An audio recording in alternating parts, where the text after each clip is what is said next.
Yes, students, today I will revise Russian Revolution.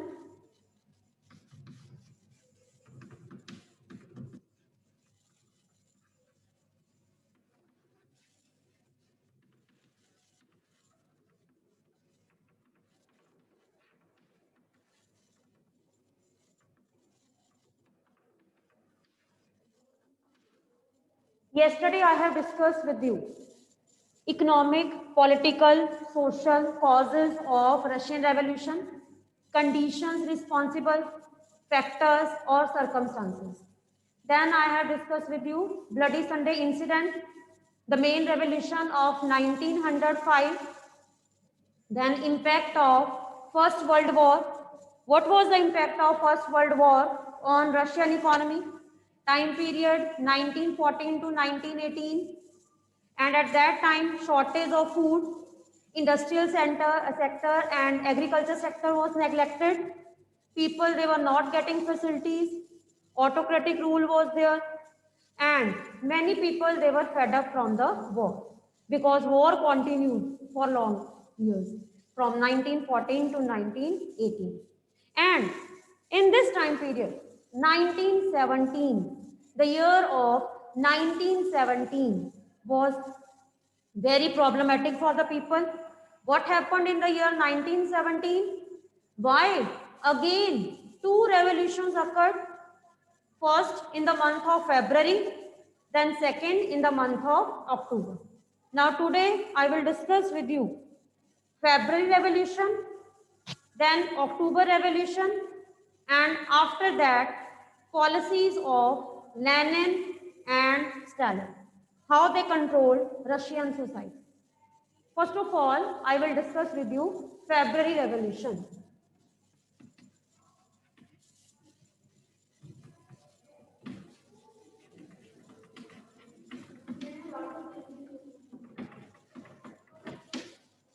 Yes, students, the important date for February Revolution was 22nd February.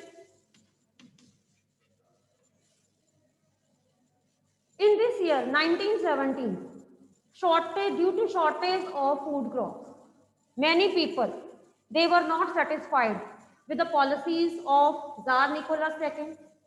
They were not satisfied with the administration. Even they were not getting facilities. And due to war, people, they were not getting employment facilities. People, they became unemployed, and their salaries were already very less as compared to their family problems. And due to these circumstances, they wanted that war should be closed. Even soldiers, they were fed up from the war. Workers, farmers, यानी कि हर तरफ war time period 1917 का time एक ऐसा time period था जिस time period में लोगों को प्रॉब्लम्स, बहुत ज़्यादा प्रॉब्लम्स फेस करनी पड़ी, और इन्हीं पर्टिकुलर प्रॉब्लम्स के कारण वो जार निकोलस सेकंड के रूल को चेंज करना चाहते, ठीक है। एंड 22 फरवरी एक इम्पॉर्टेंट डेट क्यों मानी जाती है? क्योंकि इस पर्टिकुलर डेट में क्या हुआ, लॉकआउट है। लॉकआउट का मतलब होता है जब फैक्ट्रीज बंद हो जाती है। अब जिस फैक्ट्री में लॉकआउट लगा, फैक्ट्रीज बंद हो गई, तो फैक्ट्रीज में जितने भी वर्कर्स थे, ठीक है, labour, they became unemployed, and due to these factors many workers and many labours, they wanted employment facilities. So many unemployed workers, they formed particular unions, they joined themselves, they gathered, okay, and in the coming days on 23rd February, then on 24th February, the number of people increased day by day.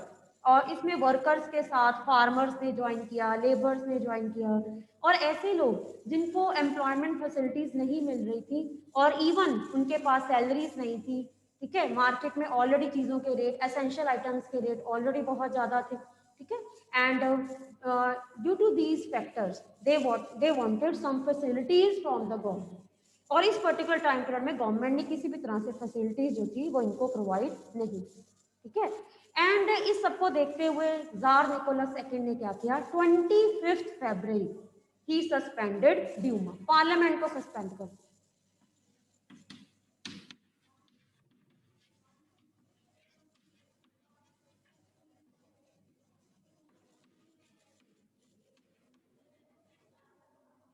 On 25th February, Duma was suspended by the Tsar Nicholas II. Duma means parliament, consultative assembly जो थी. Parliament को suspend करने का मतलब country में emergency situation लगा देना. और लोगों को ये लगा कि पार्लियामेंट को सस्पेंड करने का मतलब क्या है कि जार निकोलस सेकंड जो है ही टर्न डिक्टेटर, कि वो एक डिक्टेटर जो है वो बन रहा है और उसने कंट्री में मन मर्जी के रूल्स रेगुलेशन जो है वो इम्प्लीमेंट करने शुरू कर. और इसीलिए लोग जो थे वो जार निकोलस सेकंड के रूल को खत्म करना चाहते थे. Now they were fed up. ठीक है, क्योंकि एक्सट्रीम कंडीशन थे कंट्री में और हर तरफ से लोग जो थे वो मोनार्की और ऑटोक्रेटिक रूल से फेड अप हो चुके. इवन पुलिस, सोल्जर्स, वर्कर्स, हर तरफ से जो लोग थे वो मोनार्की सिस्टम और ऑटोक्रेटिक सिस्टम को खत्म करना चाहते थे. They were against this system. ठीक है. Then 25th February, next day after day, then 26th, 27th. ठीक है, इस पर्टिकुलर टाइम पीरियड में फिर से लोगों ने अपनी जो वर्कर्स यूनियन थी, इस पर्टिकुलर टाइम पीरियड में सबसे ज्यादा एक्टिव रोल प्ले करने वाली पार्टी कौन सी थी? Menshevik political party.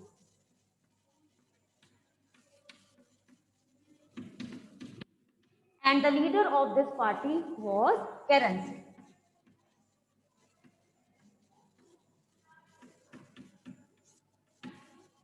He played very active role in this particular February Revolution.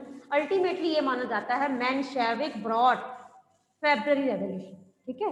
And the city in which this revolution occurred, the name of the city was Petrograd. Earlier, the name of the city was Saint Petersburg. लेकिन German name होने के कारण इसका name change किया था और अब इसकी इस सिटी का नाम क्या था? पेट्रोग्रेड. और इसीलिए इसको पेट्रोग्रेड रेवोल्यूशन भी कहा जाता है.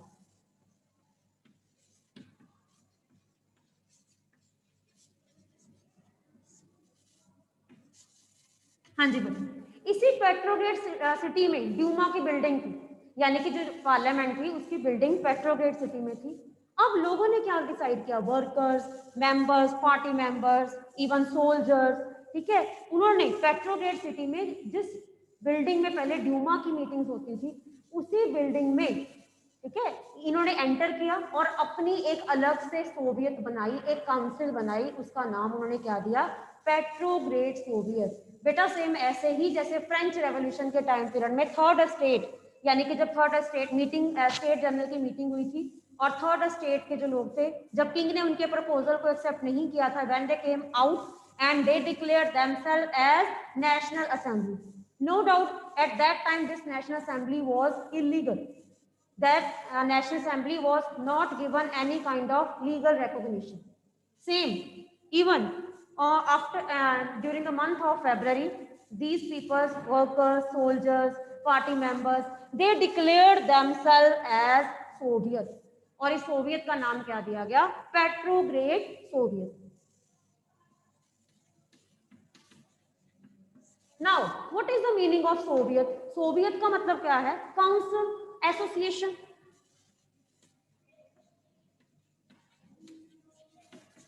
इट मींस अगर जार निकोलस सेकंड ने ड्यूमा को सस्पेंड कर दिया तो लोगों ने अपनी एक अलग से पार्लियामेंट बनाई और इस पार्लियामेंट का नाम क्या दिया?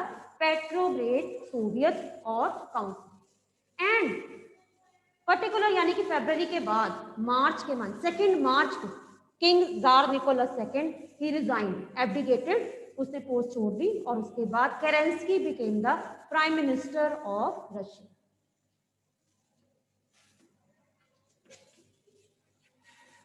Means 2 March was the end of Tsar Nicholas II.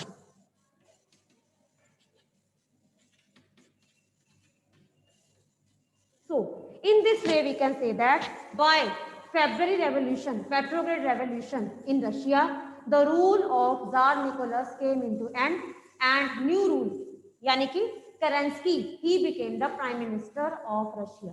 यानी कि केरेंस्की जो थे वो बिना इलेक्शंस के प्राइम मिनिस्टर बने थे. इसीलिए केरेंस्की की गवर्नमेंट को क्या कहा जाता है बेटा?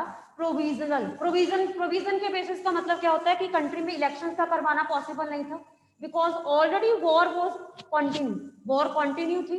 ठीक है, इस पर्टिकुलर टाइम पर में इलेक्शंस का करवाना पॉसिबल नहीं था. And Tsar Nicholas he was not in favour of conducting elections. तो जबरदस्ती जो है वो लोगों ने ड्यूमा की बिल्डिंग में एंटर किया और उन्होंने अपनी एक अलग से एसोसिएशन बनाई। इस एसोसिएशन का नाम, इस पार्लियामेंट का नाम क्या दिया? पेट्रोग्रेड सोवियत। और उन्होंने अपना जो लीडर था केरेंस्की, उसको प्राइम मिनिस्टर इलेक्ट किया बिना इलेक्शंस के। Kerensky became the new prime minister of Russia. इस गवर्नमेंट को क्या कहा जाता है? प्रोविजनल गवर्नमेंट, प्रोविजनल या प्रोविंशियल गवर्नमेंट कहा जाता है। ठीक है,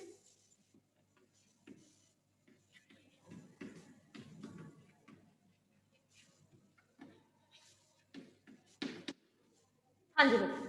and with the you can say efforts of Menshevik party, Kerensky और many workers, soldier, even police, then revolution was brought and monarchy system and autocratic जो सिस्टम था इसको एंड किया। तो ये था बेटा फेब्रुअरी रेवोल्यूशन। लेकिन फेब्रुअरी के बाद रशिया में जो पॉलिटिकल कंडीशन थी वो कंट्रोल नहीं हुई। ठीक है, it means some people they were not satisfied with the Kerensky rule.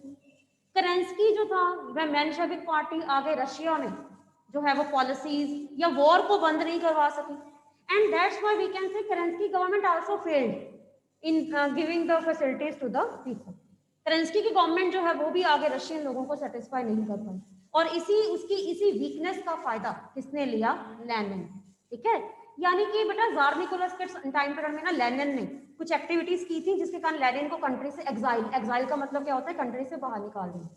लेकिन जब केरेंस्की की गवर्नमेंट बनी, मेंशेविक पार्टी की गवर्नमेंट बनी, मार्च के बाद Lenin came into Russia, Lenin country में वापस आया। और लेनिन के वापस आने के बाद ही कंट्री में फेब्रुअरी रेवोल्यूशन के बाद अक्टूबर रेवोल्यूशन की प्लानिंग स्टार्ट। और इसके बाद हम आगे पढ़ेंगे अक्टूबर रेवोल्यूशन। ठीक है,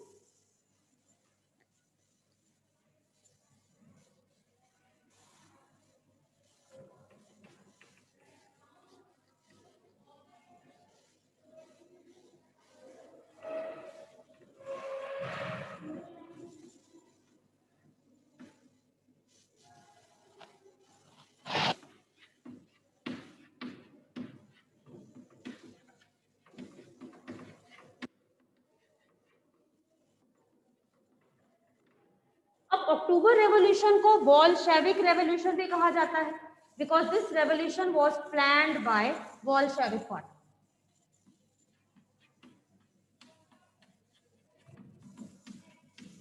And who was the leader of Bolshevik party? Vladimir Lenin.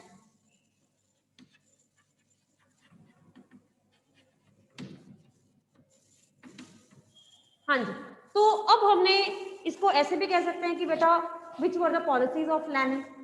ठीक है, then answer will be the same. Write a note on October Revolution, write a note on Bolshevik Revolution, or which were the policies adopted by Lenin. The answer will be same. ठीक है, even you should know the meaning of April thesis also.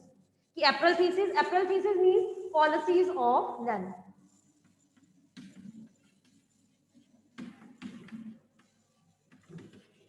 April thesis means demands, यानी कि Lenin ने कुछ demands रखी और उसने लोगों को प्रॉमिस किया कि अगर लोग लेनिन की गवर्नमेंट के लिए सपोर्ट करते हैं तो वो उन डिमांड्स को या जो भी उसके प्रॉमिसेस हैं उसको फुलफिल करेंगे। इट मींस अप्रैल थीसिस का मतलब क्या होता है कि लेनिन की कुछ डिमांड्स या लेनिन की कुछ प्रॉमिसेस जो पूरा करना चाहता था कि अगर उसकी गवर्नमेंट बनती।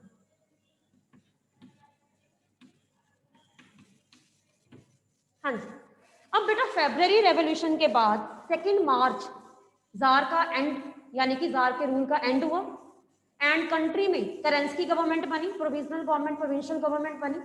ठीक है, लेकिन मार्च के बाद केरेंस्की की गवर्नमेंट जो थी या मेंशेविक पार्टी की जो गवर्नमेंट थी वो रशिया के लोगों को वो फैसिलिटीज या वो जो उनकी एक्सपेक्टेशंस जो थी उनकी वो फुलफिल नहीं कर पाई, जिसके कारण स्लोली एंड ग्रेजुअली हम ये कह सकते हैं कि केरेंस्की की गवर्नमेंट जो है that failed to fulfil the expectations of the Russian people. And इसी वीकनेस का जो है वो एडवांटेज किसने उठाया? व्लादिमीर लेनिन ने। अप्रैल के मंथ में, यानी कि उसने कुछ टाइम केरेंस्की की गवर्नमेंट को ऑब्जर्व किया और उसने उसी की वीकनेस का फायदा उठाते हुए अप्रैल के मंथ में कुछ प्रोमिसेस जो है वो लोगों के सामने किए। क्या प्रोमिसेस थे बेटा? और ये प्रोमिसेस जो है वो क्या कहे जाते हैं? April thesis. उसका फर्स्ट प्रॉमिस क्या था? वॉर विल बी क्लोज या वॉर शुड बी क्लोज। उसने प्रॉमिस क्या किया कि अगर लोग उसको सपोर्ट करते हैं तो वो वॉर बंद करवा देगा, क्योंकि वॉर अभी भी कंटिन्यू थी, ठीक है। Then second, land should be redistributed. Redistribution का मतलब क्या होता है, अभी भी लैंड जो थी वो मेनली रिच लोगों के पास ज्यादा लैंड का जो होल्ड यानी कि रिसोर्सेज जो थे, these were under the control of rich people and poor people face lots of difficulties.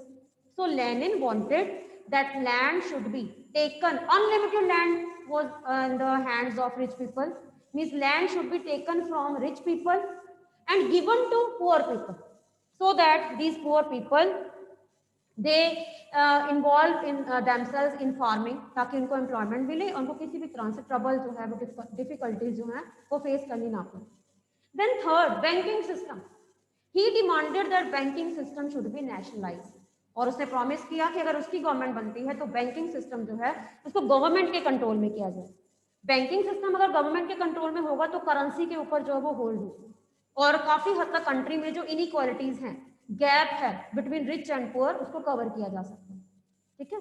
Then he also promise to give rights to non Russians, यानी कि नॉन रशियन का मतलब होता है कि रशिया में जो लोग नॉन रशियन यानी कि सिटीजन्स नहीं थे या किसी और रिलीजन जो क्रिश्चियनिटी रिलीजन से बिलोंग नहीं करते थे, उनके पास किसी भी तरह से कोई राइट्स नहीं. But Lenin he promise to give them these you can say rights to these people, ठीक है. तो ये कुछ लेनिन की जो प्रोमिसेस थे जो उसने ट्राई किया कि अगर उसकी गवर्नमेंट बनती है तो उसको फुलफिल करेगा. अप्रैल के बाद मई, जून, जुलाई, अगस्त, ये पर्टिकुलर 3-4 मंथ्स लगे लेनिन को अपने लिए सपोर्ट विन करने में, ठीक है. लेनिन जो था वो ही डिलीवर्ड मैनी स्पीचेस एंड अलग अलग जगह अलग अलग एरियाज में जाकर वो स्पीचेस डिलीवर करता था, और उसने अपनी पार्टी का एजेंडा लोगों को बताया, करंस्की गवर्नमेंट की वीकनेसेस बताई, ट्रेड यूनियंस या वर्कर्स को अभी भी वो कुछ प्रॉपर राइट्स नहीं मिले थे जो लोगों को मिलने चाहिए, और लेनिन ने काफी हद तक लोगों का सपोर्ट जीता, ठीक है. और लेनिन ने एक कमेटी बनाई, उसका नाम क्या था, मिलिट्री रेवोल्यूशनरी कमेटी, ठीक है. और इस कमेटी के हेड कौन थे, Leone Trotsky.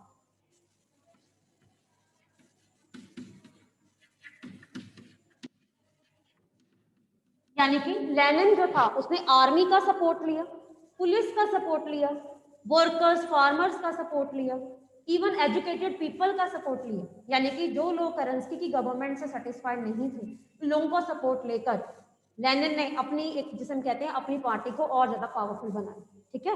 And then after you can say August और सितंबर में उसने मिलिट्री रेवोल्यूशनरी कमेटी और लियोन ट्रॉट्स्की की हेल्प से एक सोशलिस्ट सीजर का मतलब क्या होता है, पावर को अपने हाथ में लेना, कंट्री की कमांड को अपने हाथ में लेना, वो plan. And the month was decided October, ठीक है. अक्टूबर में उन्होंने प्लान किया and on 24 October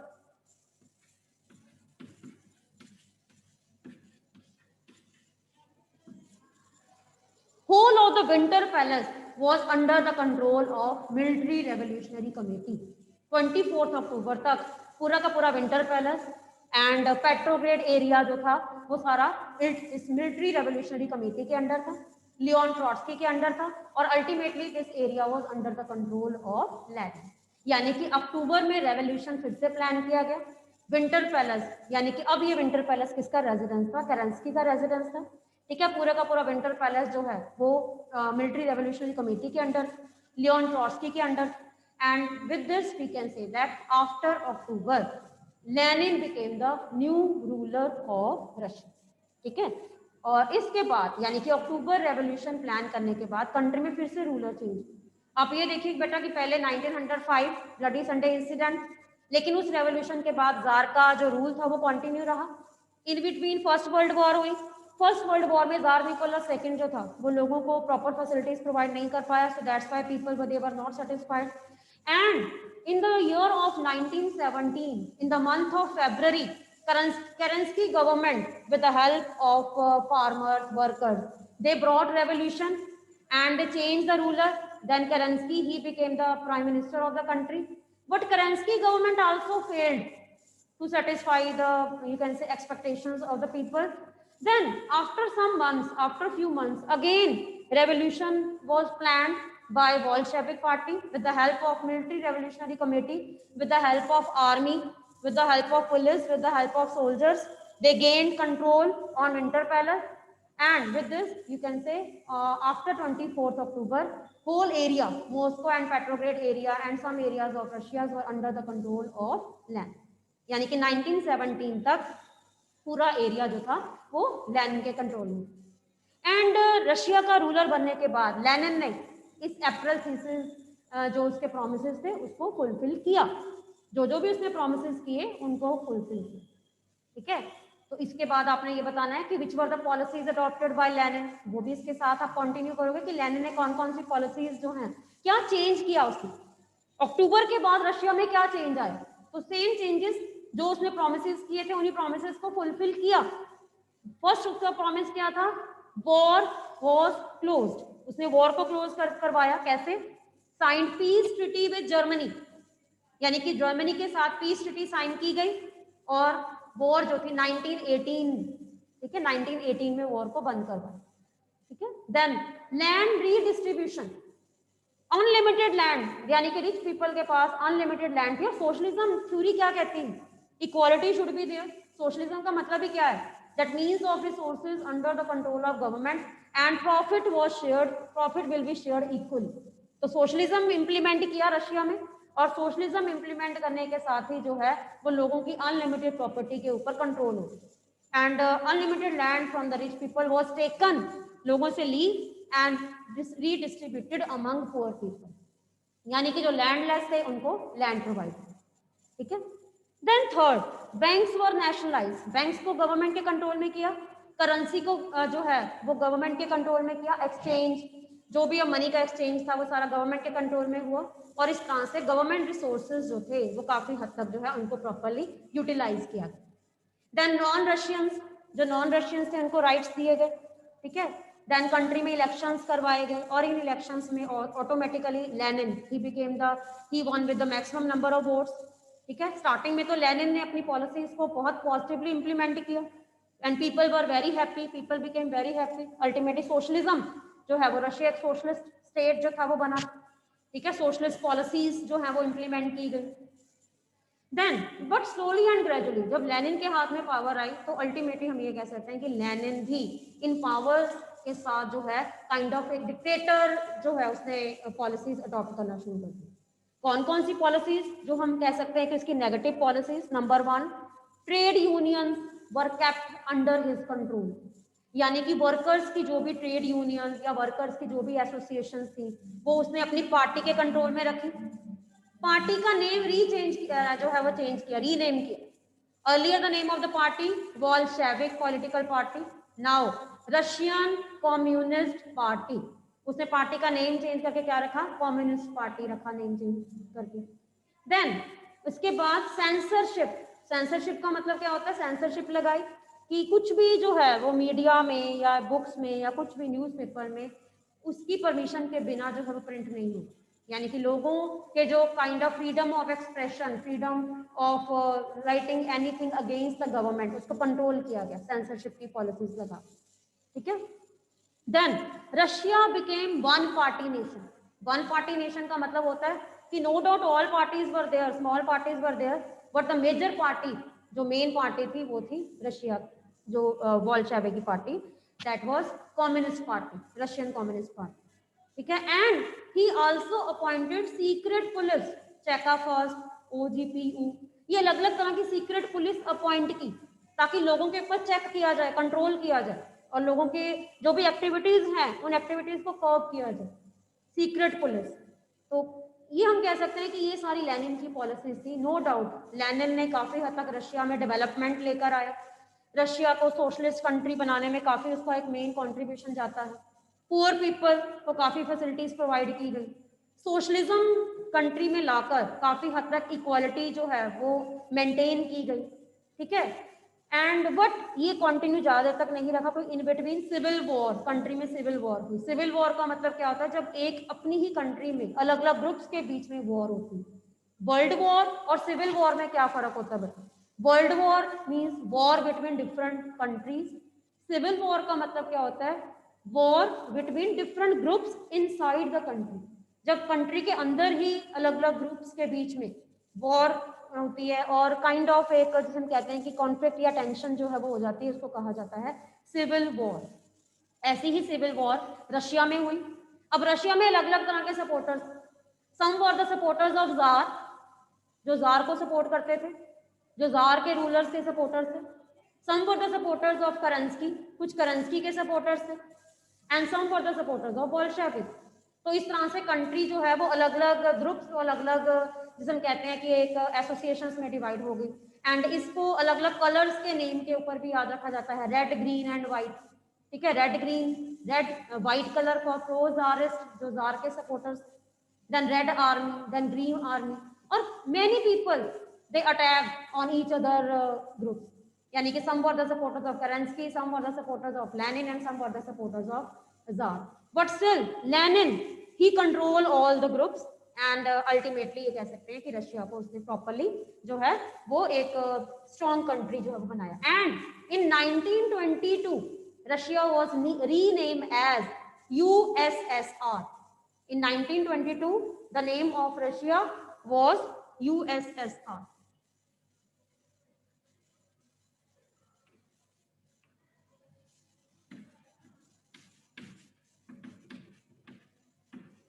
So what is the full form of USSR?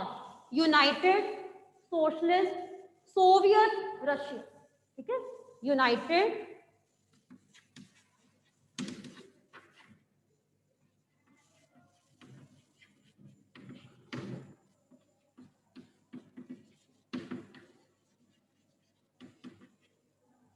and after 2 years, in 1924, Lenin died.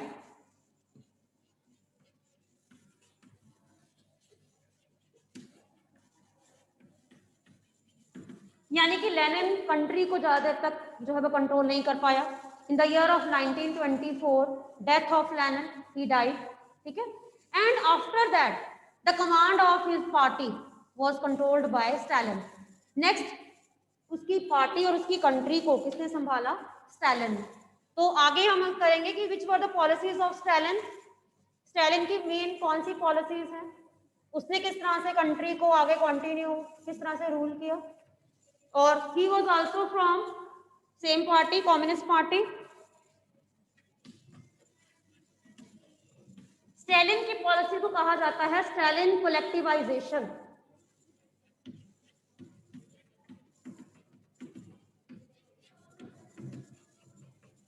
क्यों कोलेक्टिवाइज?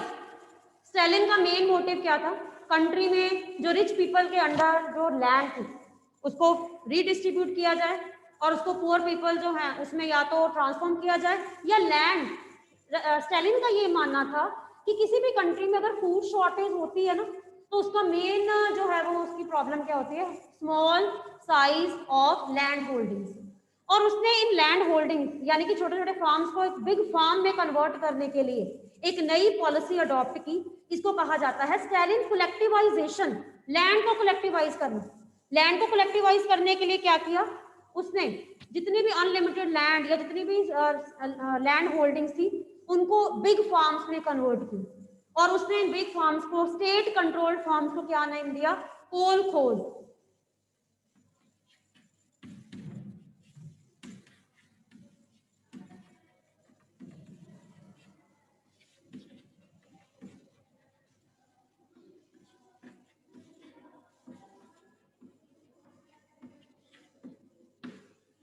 हाँ जी बेटा, कोलखोज का मतलब क्या है? Farms controlled by government. यानी कि जो फार्मिंग या एग्रीकल्चर थी वो गवर्नमेंट के कंट्रोल में हो गई. ठीक है, लोग प्राइवेट फार्मिंग नहीं करेंगे, गवर्नमेंट की कंट्रोल में होगी. और जो भी प्रॉफिट शेयर होता था that was divided equally among all. यानी कि फार्मिंग से रिलेटेड जो डिसीजन थे, एग्रीकल्चर से रिलेटेड जो भी डिसीजन थे, ये सारे के सारे डिसीजन गवर्नमेंट के द्वारा लिए जाते थे. एंड इन कोलखोज में लोगों को अब एग्रीकल्चर यानी कि फार्मिंग करनी पड़ती थी.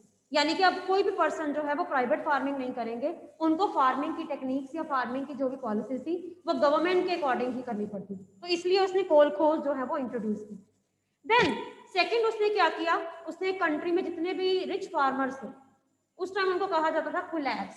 ठीक है, उनकी एक्टिविटीज को कंट्रोल करने के लिए उनके ऊपर रेट का जैसे इनकम टैक्स रेट, ठीक है, उनके स्टोर हाउसेस, उनकी चेकिंग जो है वो स्टार्ट की, ताकि अगर उनके पास जो भी होर्डेड मटेरियल है, होर्डेड का मतलब होता है जो उन्होंने घर में स्टोर करके रखा होता है, उसको गवर्नमेंट के कंट्रोल में लिया जाए। ठीक है, नंबर 2,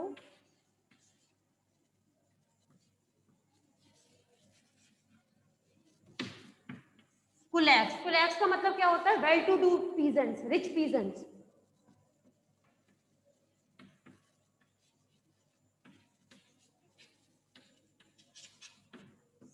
He controlled on कुलैक्स।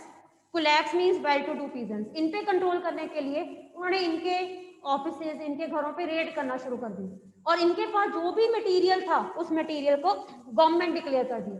अगर इनके पास एक्स्ट्रा जो भी मटेरियल था, होर्डेड, इन्होंने घर में जो भी अपनी होर्डिंग की होती थी, या स्टोर हाउसेस में जो भी एक्स्ट्रा ग्रेन स्टोर किया होता था, उसको गवर्नमेंट प्रॉपर्टी डिक्लेयर कर दी। And with this these kulaks they were not you can say satisfied with the policies of Stalin। ठीक है, क्योंकि अब उनको अपनी प्रॉपर्टी, उनके पास जो भी मशीन्स, जो एक्स्ट्रा, जब गवर्नमेंट के जो है वो लिमिट से ऊपर था, वो अब उनको गवर्नमेंट को देना पड़ा। ठीक है, इवन एनिमल्स आल्सो, अगर किसी कुलैक्स के पास एनिमल्स बहुत ज्यादा थे, लेकिन गवर्नमेंट ने प्रॉपर एक लिमिट लगाई है, उसके बाद अगर उसके पास एक्स्ट्रा एनिमल्स हैं, वो भी उसको गवर्नमेंट को देने पड़े। एंड कई कुलैक्स ने तो जानबूझकर अपनी मशीन्स या अपने एनिमल्स जो हैं, ठीक है, अपनी मशीन्स को डिस्ट्रॉय कर दिया, अपने एनिमल्स को ही मार दिया, ताकि उनको गवर्नमेंट को ना देना पड़े, क्योंकि उनको ये था कि उन्होंने अपनी मेहनत से जो चीजें कमाई हैं वो हम गवर्नमेंट को क्यों दें। और यही कुछ रीजन था जिसके कारण कंट्री में जो ये रिच पीजेंट से, ये स्टालिन के रूल से सेटिस्फाइड नहीं। ठीक है, देन स्टालिन ने और क्या इंट्रोड्यूस किया? Central planning system.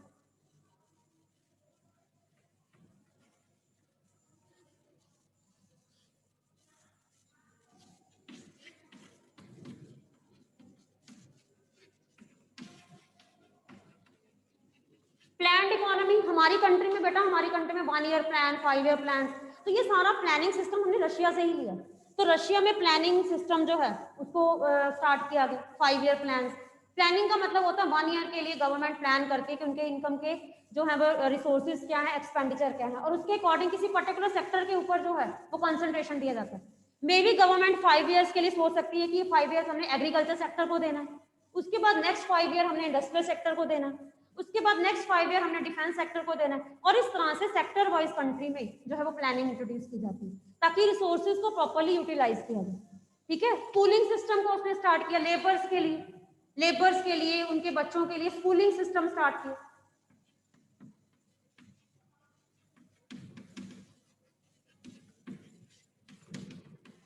यानी कि फैक्ट्रीज में किसी भी पर्टिकुलर फैमिली को या लेबर्स को, वर्कर्स को अगर एजुकेशन के लिए या उनके बच्चों को किस तरह से एजुकेशन से जो है वो डिप्राइव ना रखा जाए, तो स्कूलिंग सिस्टम को उसने बहुत जो है वो आगे यूनिवर्सिटीज, इन लेबर्स के लिए, वर्कर्स के लिए आगे स्कूल सिस्टम या यूनिवर्सिटीज जो है वो बनाएगी, ताकि काम के साथ साथ, ठीक है, वो एजुकेशन भी ले सके।